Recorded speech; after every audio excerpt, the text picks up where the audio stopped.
우리가 이렇게 살다가 보면은 여러 이유로 자기 소개를 해야 되는 때가 있습니다. 뭐 학생 같은 경우에는 학교에 처음 들어가면은 자기 소개를 하는 시간이 있고, 뭐 어디 뭐 회사를 들어가도 그렇고 어디를 가선 자기를 이제 처음으로 소개를 해야 되는 때가 있는데, 저도 지난 프랑스 정부의 몇 달간 이제 프랑스 정부의 지원으로 인해 온라인 영어 수업을 할 수 있는 기회가 있었습니다. 그래서 온라인 영어 수업을 하면서 첫 번째 이제 시간을 이제 선생님하고 영어 수업 시간을 마치고 나서 선생님이 이제 숙제를 하나 내주셨는데, 그 숙제는 영어로 자기 소개를 할 준비를 하라는 것이었습니다. 물론 제가 이제 영어가 짧기도 해서 뭐 크게 대단한 말을 할 수도 없지만, 또 딱히 제가 뭔가 소개를 하려고 하다 보니까 할 말이 없었습니다.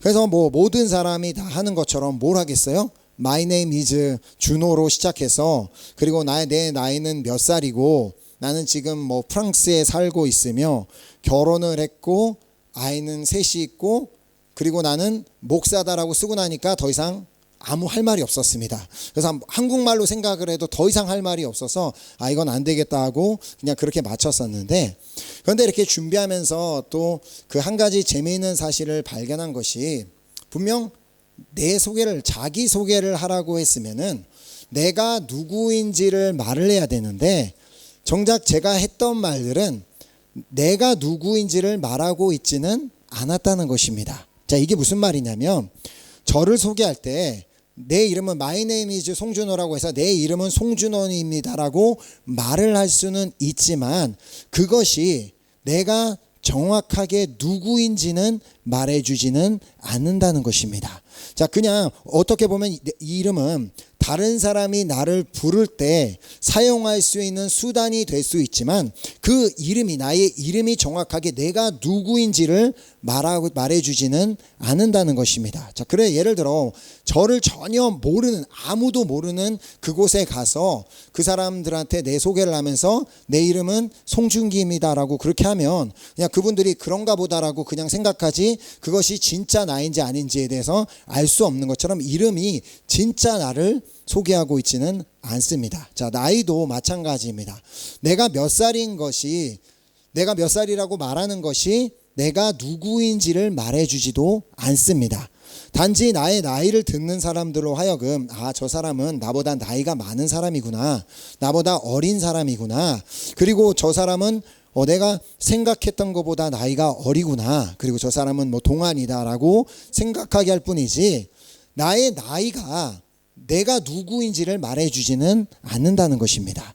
자, 또 내가 살고 있는 나라가, 내가 프랑스에 삽니다라고 해서 내가 프랑스에 사는 것이 내가 누구인지를 설명하는 것도 아니고, 내가 파리에 산다고 해서 그것이 내가 누구인지를 말해주는 것도 아닙니다. 그리고 제가 저에게 아내가 있고 아이가 있다고 하는 얘기도 내가 정확하게 누구인지를 얘기해 주는 것이 아니라 그냥 내가 결혼한 유부남이다라는 정보밖에 주지는 않는다는 것입니다.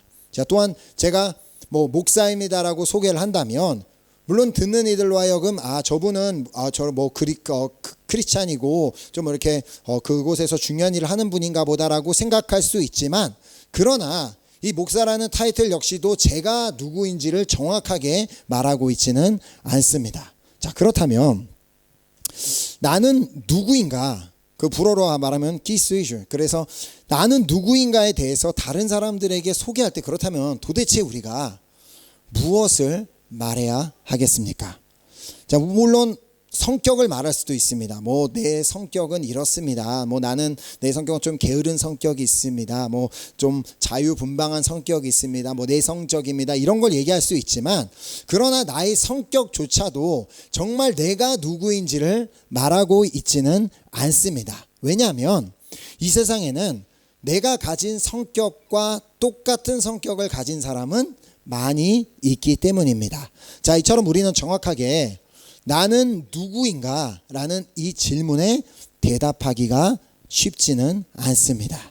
자, 내가 누구의 자식이며 어디 출신이며 어디 학교를 나왔으며 내가 어디에 속해 있는지는 그냥 나에 대한 어떠한 정보가 될 뿐이지, 외적으로 보여지는 정보가 될 뿐이지, 결코 내가 정확하게 누군지는 말해주지 않는다는 것입니다.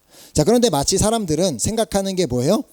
내가 갖고 있는 재산이 내가 누구인지를 말해주고 있으며 내가 가지고 있는 그 직책이 내가 누구인지를 말해주고 있으며 내가 가진 집이, 내가 가진 차가, 그리고 내가 가진 수많은 것들, 그리고 또 내가 가진 인맥이 그것이 마치 나인 것 마냥 내가 누구인지를 말해주는 것처럼 생각하고 있다는 것입니다. 자, 그래서 한국 사람들 사이에서 서로 말다툼을 막 벌이다 어디 문제가 있어서 말다툼이 벌어지다가 결국에 듣게 되는 얘기가 뭐예요?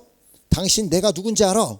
너 내가 누군지 알아? 라고 얘기하는 이유가, 그렇게 하는 이유가 바로 자신이 갖고 있는 인맥이 내가 당신 내가 누군지 아냐고, 내 큰아버지가 어디에 뭐 하고 계시고 우리 아버지가 뭐이시고 내가 아는 저기 뭐 경찰서장 알고 있고 그 인맥이 자기라고 생각을 하고, 그리고 당신 어디 살아 막 그러면서 내가 살고 있는 부자 동네가 뭐 마치 내가 된 것처럼, 그리고 내가 높은 아파트에 사는 게 넓은 평수에 사는 게 자신처럼 생각을 하고, 그리고 자신의 뭐 직책이 내가 뭐 이사다 뭐 사장이다 뭐라는 것이 나를 말한다고 생각을 하고 자신이 가진 권력이 자신이 누군지를 보여주고 있다고 생각하기 때문에 많은 사람들이 당신 내가 누군지를 아냐고 그렇게 말을 하게 되는 것입니다. 자, 그런데 잘 아시는 것처럼 그 어떤 것도, 지금 제가 쭉 말씀드린 그 어떤 것도 내가 정확하게 누구인지에 대해서 말해주는 것은 없습니다. 우리는 사실 스스로에게도 질문을 해봐도 뭐 이거는 뭐 철학적인 질문이라고 할 수도 있지만 이 질문을 스스로 해보셨는지 모르겠지만 내 스스로도 이 질문을 던져봤을 때 나는 누구인가라고 질문해봐도 내 스스로도 정확하게 알지 못하고 있다는 것을 깨달으실 수 있을 것입니다. 내가 좋아하는 게 뭐가 있다고 생각했지만 내가 10살 때 좋아했던 것과 20살 때 좋아했던 것 점점 바뀝니다. 늘 똑같지가 않습니다. 그러니까 나는 내 스스로에 대해서도 정확하게 내가 누구인지, 내가 뭘 좋아하는지조차도 잘 모르는데, 자, 그렇다면 우리는 왜 이렇게도 나는 누구인가라는 이 질문에 대답하기가 그렇게도 어려운 것일까요? 자, 그 답은 의외로 간단합니다. 나는 내가 만들지 않았기 때문입니다. 자, 혹시 여기 계신 분들 중에 자신이 언제 어디서 누구를 통해서 태어나기를 자기가 다 결정해 놓고 계획 가운데 태어나신 분 계신가요? 없습니다. 우리 중 그 누구도 내가 태어날 날짜를 내가 스스로 정하고, 내가 태어날 동네와 장소를 스스로 정하고, 내가 국적을 정하고 내 부모님을 선택해서 태어난 사람은 아무도 없습니다. 그냥 나는 어느 날 그냥 나도 모르게 그냥 태어났기 때문에 나도 나를 모를 수밖에 없습니다. 자, 그럼 내가 누구인지는 도대체 누가 알겠습니까? 당연히 나를 만드신 분이 알겠죠. 내가 태어날 날짜를 선택하신 분, 그리고 내가 태어날 도시와 그 장소를 선택하신 분, 그리고 나의 국적을 선택하신 분, 그리고 나의 부모님을 선택해 주신 분, 이분이라면 정확하게 내가 누구인지를 알고 계시는 것이 분명합니다. 자, 시편 139편을 보면 다윗이 그래서 다음과 같이 고백하는 것을 볼 수 있습니다. 주께서 내 내장을 지으시며 나의 모태에서 나를 만드셨나이다. 자, 바로 하나님께서 나를 만드셨습니다.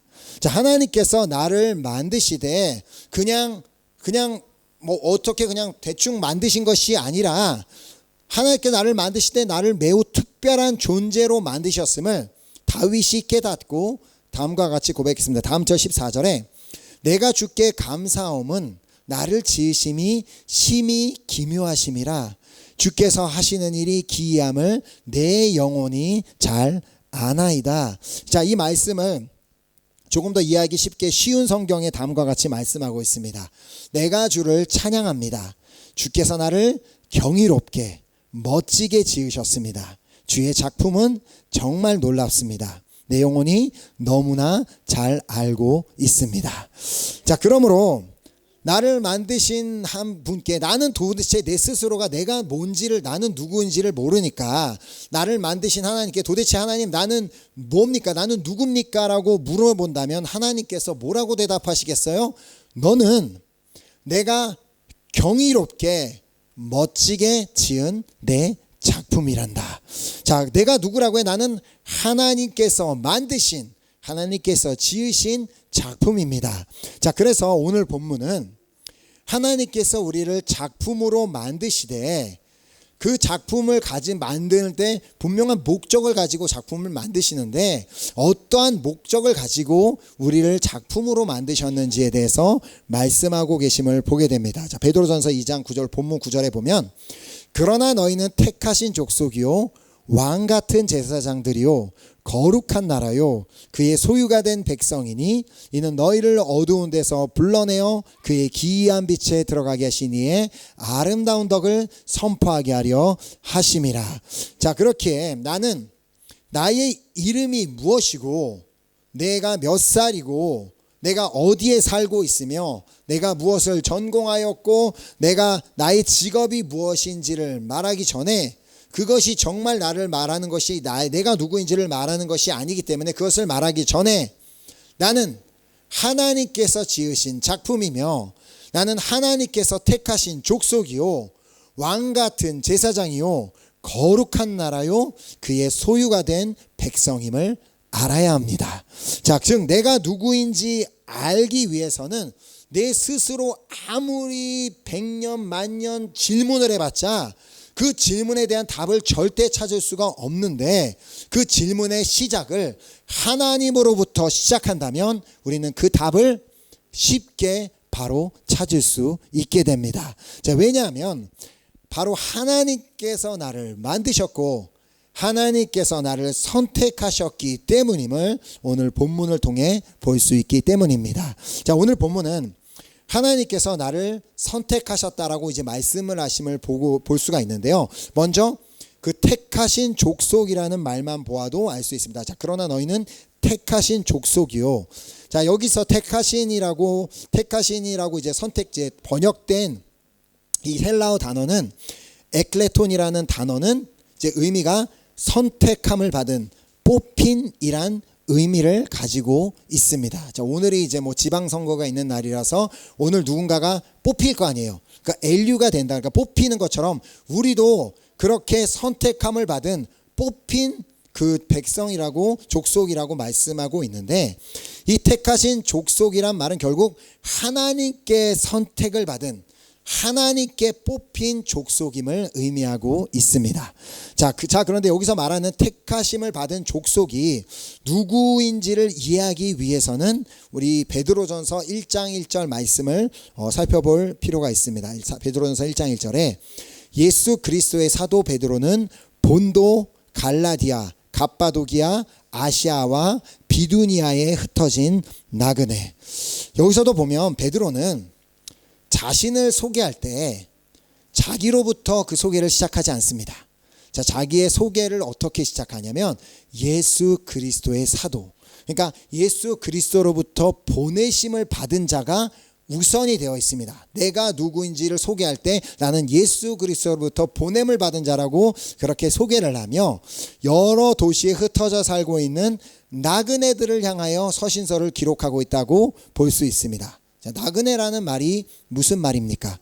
자, 그 사전적인 단어의 의미를 보면 자기 고장을 떠나 자기가 살던 곳을 떠나 다른 곳에 잠시 머물거나 떠도는 사람을 의미합니다. 자, 도대체 이 베드로 사도가 말한 나그네가 누구인지를 이해하기 위해서는 다음 2절 말씀을 보아야 합니다.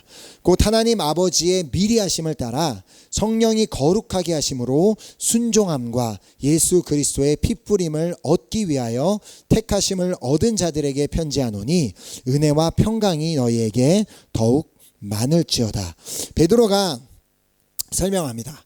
내가 여기서 말하고 있는 이 나그네들은 하나님 아버지의 미리 아심을 따라 하나님께서 미리 선택하시고 미리 계획해 놓으신 그 모든 것에 따라 하나님의 섭리를 따라 성령이 거룩하게 하심으로 순종함과 예수 그리스도의 핏부림을 얻기 위하여 택하심을 받은 자들이 바로 나그네다라고 설명을 하고 있습니다. 즉, 그 나그네란 말이 갖고 있는 이름의 의미처럼 지금 현재는 여러 도시에 여러 곳곳에 다 흩어져서 살고 있지만 그 역시도 하나님의 계획이었고 그 하나님의 또한 하나님의 계획대로 성령이 거룩하게 하심을 받고 또 순종함과 예수 그리스도의 피뿌림을 얻기 위하여서 택하심을 받은 자들이라고 의미하고 있습니다. 자, 이런 사람들을 우리는 간단하게 말해서 그리스도인이라고 부릅니다. 자, 그리스도인이 되기 위해선 내가 어디 출신인지는 전혀 중요하지 않습니다. 내가 본도 출신이던 갈라디아 출신이던 갑바도기아 출신이던 아시아 비두니아 출신이던 그 어떤 도시의 출신이든지 상관없이 또 내가 그곳에 가서 살고 있는 잠깐 동안 살고 있는 유대인이든지 아무 상관없이 하나님께 선택받고 그리스도인이 된 사람들이 바로 본문에서 말씀하고 있는 택하신 족속의 의미입니다. 자, 그러므로 나는 누구라고요? 바로 나는 하나님께 선택을 받고 그리스도인이 된 사람입니다. 그리스도인이 된 건 내가 선택한 거 아닙니다. 내가 믿기로 선택하고 내가 교인이 되겠다고 선택한 거 아닙니다. 하나님께서 친히 우리 한 사람 한 사람을 먼저 선택해 주셔서 그리스도인이 되게 하셨기 때문에 우리가 그리스도인이 된 것입니다. 자, 이렇게 나를 선택하셨음이 너무 감사합니다. 자, 그러나 나를 선택하심은 나만 구원받으라고 나만 하나님의 은혜를 누리고 하나님의 모든 것들을 누리라고 선택해 주신 것이 아닙니다. 자, 그것을 오늘 본문 말씀이 이제 말씀하는데 다시 보겠습니다. 그러나 너희는 택하신 족속이요 왕같은 제사장들이요 거룩한 나라요 그의 소유가 된 백성이니 이는 너희를 어두운 데서 불러내어 그의 기이한 빛에 들어가게 하신 이의 아름다운 덕을 선포하게 하려 하심이라. 자, 나를 먼저 그리스도인으로 불러주시고 선택하여 불러주신 이유가 뭐라고 여기서 말씀하고 계세요? 이는 너희를 어두운 데서 불러내어 그의 기이한 빛에 들어가게 하신 이의 아름다운 덕을 선포하게 하려 하심이라. 자, 하나님께서 하나님의 아름다운 덕을 선포하게 하시기 위해서 나를 지으셨고 나를 선택해 주셨다라고 말씀하고 있습니다. 자, 그러므로 내가 누구냐면 나는 하나님의 덕을 선포하기 위해서 선택함을 받은 그리스도인입니다. 자, 그렇게 하나님의 덕을 선포하기 위해서 우리가 무엇을 해야 되냐면 하나님의 덕을 선포하기 위해서 이제 우리는 선택받은 그리스도인답게 행동하고 선택받은 그리스도인답게 말을 하는 그런 저와 여러분이 될 수 있기를 예수 그리스도의 이름으로 소망하며 축복합니다. 아멘. 자, 그리고 또한 본문은 우리를 왕같은 제사장들이라고 말씀하고 있습니다. 왕같은 제사장, 여기서 말하는 왕같은 제사장들은 출애굽기 19장 6절 말씀을 인용한 말씀입니다. 출애굽기 16장 8절에 너희가 내게 대하여 제사장 나라가 되며 거룩한 백성이 되리라. 너는 이 말을 이스라엘 자손에게 전할지니라. 이 출애굽기에서는 제사장 나라라고 번역이 되어 있지만 헬라어로는 똑같은 단어가 사용되었음을 확인할 수 있습니다. 자, 이 왕같은 제사장이라는 말이 가진 의미를 가지고는 사실 많은 학자들이 여러 가지 견해를 내놓았습니다. 자, 이 한국말로 번역된 왕같은 제사장이라는 단어와 사실 이 원어 헬라어에서 가지고 있는 그 의미를 직역을 해서 번역을 하자면 조금 어떻게 보면 다를 수도 있고 비슷할 수도 있고 해서 참 이렇게 번역하는데 이제 애매한 부분이 있기는 한데 그 중에 신학자이자 목자였던 어드만이 이제 이 부분에 대해서 이렇게 설명을 하였습니다. 임금께서 불러 세우고 그의 죽음과 영광을 나누게 하셨으니 왕같은 존재일 것이며 신령한 제사인 찬송과 기도와 봉사를 하나님께 드리며 사람들을 위하여 중보의 기도를 드릴 수 있으니 제사장이라고 말할 수 있는 것이다. 자, 그렇습니다. 우리가 누구입니까? 우리는 하나님의 자녀입니다. 근데 그것도 그냥 하나님의 자녀가 아니라 왕이신 하나님의 자녀입니다. 자, 그렇기 때문에 비록 우리가 세상적으로는 어디 하나 내세울 것 없는 가문 출신, 지역 출신, 뭐 학교 출신 뭐라고 한다 할지라도 아무런 상관이 없습니다. 왜냐하면 나는 왕이신 하나님의 자녀이기 때문입니다.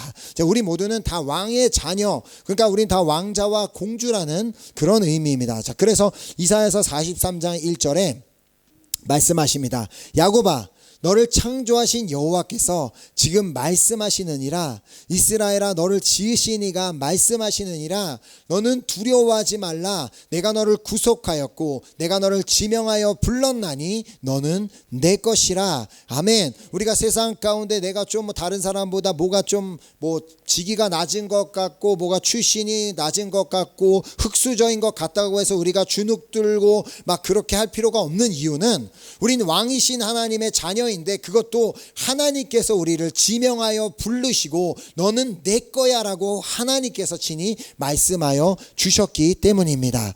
자, 그렇기에 내가 누구인지를 참 우리는 내가 누구인지를 너무나 쉽게 잊고 삽니다. 그러면서 내가 마치 나의 이름이, 나의 나이가, 나의 학업이, 나의 학벌이 그것이 나인 마냥 그렇게 살고 있는 우리를 다시 한번 내가 누구인지를 깨닫게 하여 주시기 위해서 하나님께서는 성경을 통해서 수도 없이 계속해서 너는 그게 너가 아니야. 진짜 너가 알아야 되는 너는 이 말씀에 기록되어 있는 너가 진짜 너라고 말씀하시는데 뭐라고 말씀하셨어요? 아까 우리가 말씀을 통해 본 것처럼 우리는 하나님의 작품이며 나는 하나님께 선택을 받은 그리스도인이며 또 여기선 뭐라고 말씀하셨어요? 나는 왕이신 하나님께서 지명하여 불러주신 하나님의 것이라고 말씀하고 있습니다. 자, 그러므로 우리는 정말 자신감 있게 살아갈 이유가 있습니다. 자, 또한 우리는 제사장이라고 말씀하십니다. 제사장은 하나님 앞에 나아가 제사를 드릴 수 있는 자격을 가진 사람을 의미합니다. 자, 구약 시대에는 모든 하나님을 믿는 자들이 하나님께 제사를 드리기 위해서는 오직 제사장들을 통해서만 제사를 드릴 수 있었지만 예수 그리스도께서 십자가에서 돌아가실 때 어떤 일이 일어났어요? 성소를 가르고 있던 그 휘장 장막이 위로부터 아래로 쫙 찢어지면서 그 성소가 열리게 되면서 모든 사람들이 그 성소 안으로 들어갈 자격이 주어지게 되었다는 것입니다. 누구로 인해? 바로 예수 그리스도로 인해 예수 그리스도의 죽음으로 말미암아 우리도 이제 하나님 앞에 나아가 제사드리며 예배드릴 수 있는 그 자격이 주어지게 되었다는 것입니다. 자, 그러므로 다시 한번 나는 누구입니까? 나는 제사장, 즉 하나님을 예배하는 예배자입니다. 자, 그렇게 우리는 하나님의 덕을 선포하기 위해서 우리가 하나님께서 하나님의 덕을 선포하기 위해서 부르심을 받았는데 하나님의 덕을 선포하기 위해서 왕이신 하나님께 속한 자답게 행동하고 또 예배자답게 살아갈 수 있는 여러분과 제가 될 수 있기를 소망하며 축복합니다. 아멘. 또한 오늘 본문은 우리가 거룩한 나라라고 말씀합니다. 자, 거룩한 나라라는 말이 가진 의미를 베드로전서 1장 15, 16절이 말씀합니다. 오직 너희를 부르신 거룩한 이처럼 너희도 모든 행실에 거룩한 자가 되라 기록되었으되 내가 거룩하니 너희도 거룩할지어다 하셨느니라. 자, 그러므로 나는 누구입니까? 나는 나를 지으신 하나님이 거룩하신 것처럼 나도 거룩한 자가 되라고 부르심을 받은 사람입니다.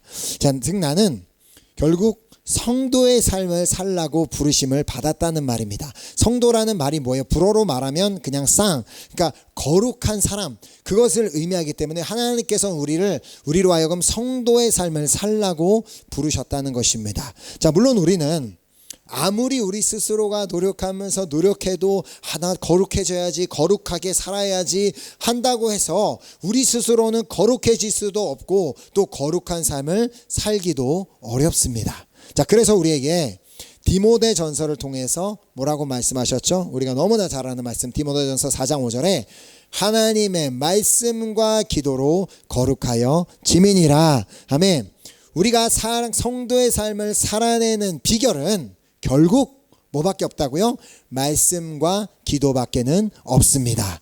우리가 물론 예배자의 삶도 살아야 하지만 또 성도의 삶을 살아내기 위해서는 예배가 없는 주중의 삶 가운데서도 계속해서 말씀과 기도로 내가 지속적으로 거룩해질 수 있도록 개인의 경건의 시간을 가져야만 한다는 말입니다.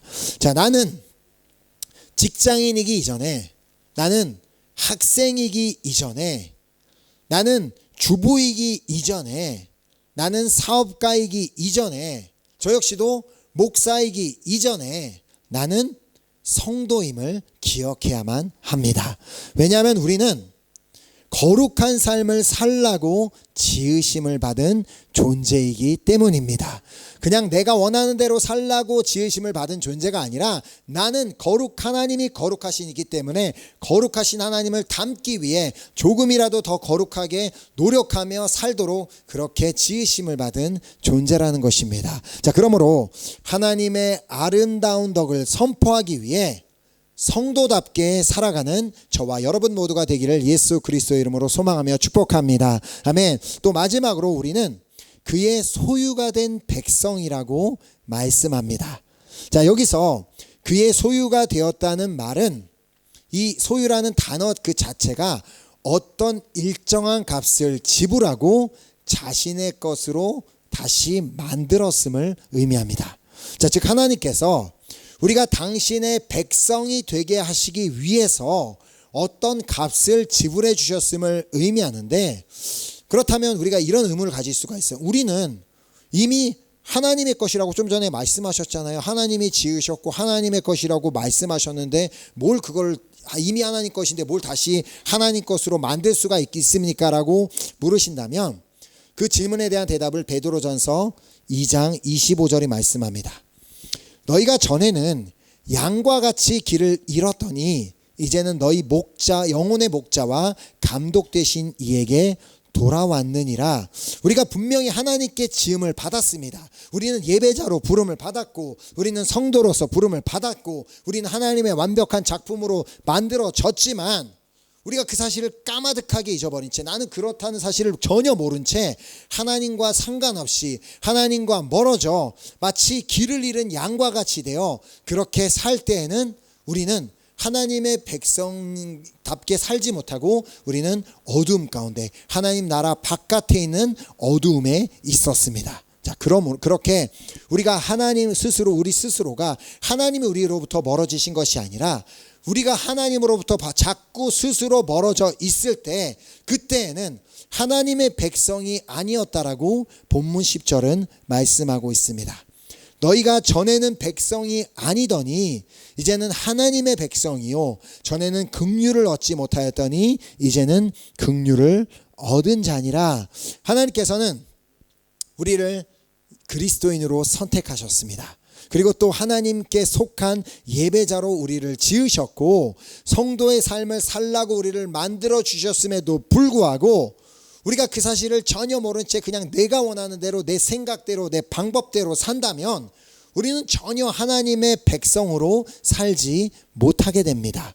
하지만 언제든지, 정말 언제든지 내가 누군지를 깨닫고, 이게 내가 아니구나, 나는 하나님의 자녀지, 난 하나님의 예배자지, 난 하나님의 성도이지 라는 그 사실을 깨닫고 하나님께 돌아온다면 하나님의 백성으로서 또 하나님의 긍휼을 입은 자로서 다시 한번 살아갈 수 있게 된다라는 말씀입니다. 자, 바로 하나님께서 친히 우리가 다시 한번 하나님의 백성이 될 수 있도록 미리 대가를 치루어 주셨음을 의미합니다. 자, 그 말씀이 에베소서 2장 12, 13절에 있습니다.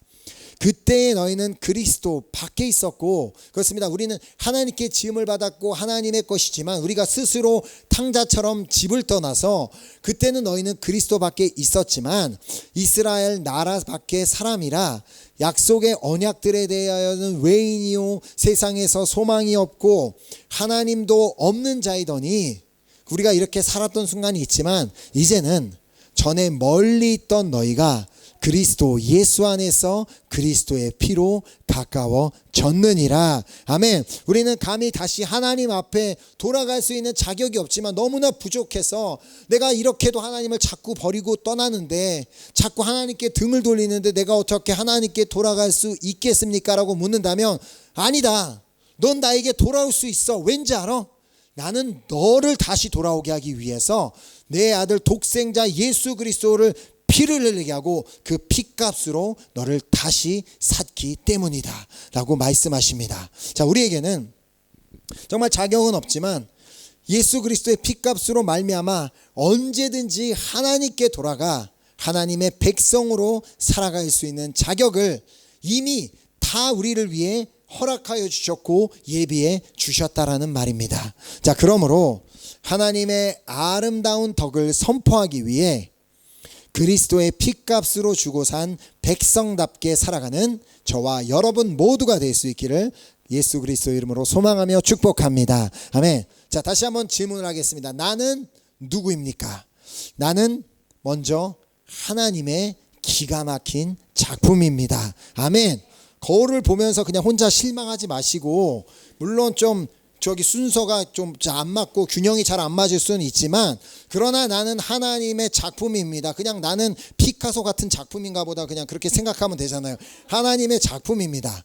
자, 그러면 나는 그냥 작품이 아니라 나는 매우 특별한 존재라고 오늘 이 베드로전서를 통해서 우리에게 말씀해 주셨습니다. 내가 왜 특별한 존재냐면, 나는 하나님께서 그리스도인이 될 수 있도록 선택해 주신 사람이기 때문입니다. 아멘. 또한 나는 왕이신 하나님의 자녀이며 또 당신을 예배하는 예배자로 지음을 받은 사람이기 때문입니다. 아멘. 그리고 나는 거룩한 삶을 살아내는 성도로 지음을 받은 사람이기 때문입니다. 자, 그리고 나는 예수 그리스도의 피값을 주고 산 사람이기 때문입니다. 자, 그러므로 이제는 나는 누구인가라는 질문을 절대 나로부터 시작하지 마시기 바랍니다.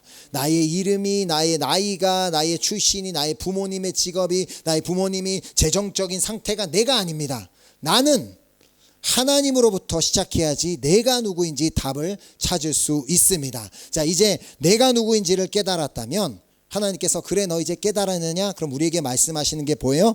깨달았다면 나를 지으신 하나님의 아름다운 덕을 선포하는 그런 우리 모든 은혜교회 식구들이 될 수 있기를 예수 그리스도 이름으로 간절히 소망하며 축복합니다. 아멘. 이 시간 우리 함께 찬양팀 나오셔서 우리 찬양 드리고 우리 결단하는 시간 갖도록 하겠습니다.